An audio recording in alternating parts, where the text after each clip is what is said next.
দের চোখে সংক্রমণ ব্যাকটেরিয়া জনিত সমস্যার জন্য এটি ব্যবহার হয়। এটার কাজ, পার্শ্ব প্রতিক্রিয়া সবই বলবো। এটি 10টি ক্যাপসুল টাইপের, কিন্তু এটা খাওয়ার ওষুধ নয়, এটা চোখে দেওয়ার ওষুধ। অনেকে ভুল করে এটা খেয়ে ফেলবেন না। এটা দাম হচ্ছে 23 টাকা, 10টা ক্যাপসুলের দাম। এটি হলো চোখের ব্যাকটেরিয়া জনিত সংক্রমণের চিকিৎসায় ব্যবহৃত হয়। এটার মধ্যে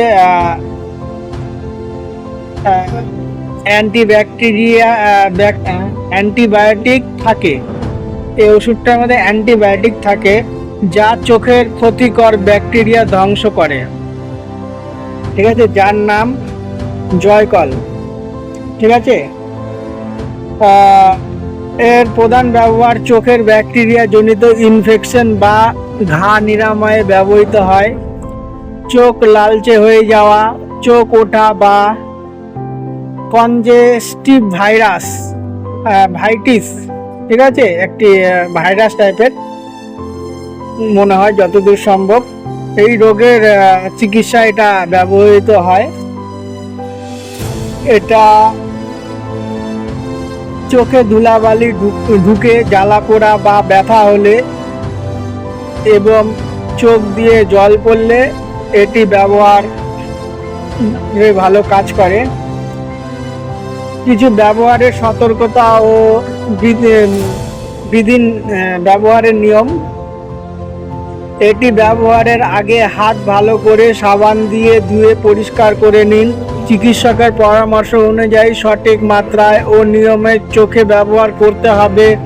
ডাক্তারের পরামর্শ ছাড়া দীর্ঘদিন বা নিজে এটি ব্যবহার করা থেকে বিরত থাকুন। সর্বশেষে একটাই কথা, আমার ভিডিও দেখে কেউ ওষুধ ব্যবহার করবেন না। শুধুমাত্র ডাক্তার বাবুদের পরামর্শ নিয়ে যে কোনো ওষুধ ব্যবহার করতে হবে। এটা শুধু ভিডিও পারপাসের জন্য। আর এটা আরেকবার বলি, এটা কিন্তু খাওয়ার ওষুধ নয়, এটা অ্যান্টিবায়োটিক চোখে দেওয়ার, এটা খাওয়ার মোটেও না। হ্যাঁ, আর হচ্ছে অনেক সময় এটা যখনটা বের করবেন বীজের মতন বের হবে। ঠিক আছে, তো এটাই চোখে দিতে হয়। আর আমার ভিডিও কেউ যদি ফেসবুক থেকে দেখেন তাহলে ফলো করে পাশে থাকবেন। আর যদি কেউ ইউটিউব থেকে দেখেন তাহলে সাবস্ক্রাইব করে পাশে থাকবেন, তাহলে নেক্সট ভিডিও আপনাদের কাছে পৌঁছাবে। আর প্রতিটা ওষুধের পার্শ্ব প্রতিক্রিয়া অবশ্যই থাকে। নিজে থেকে কোনোদিন ওষুধ ব্যবহার করবেন না। Thank you.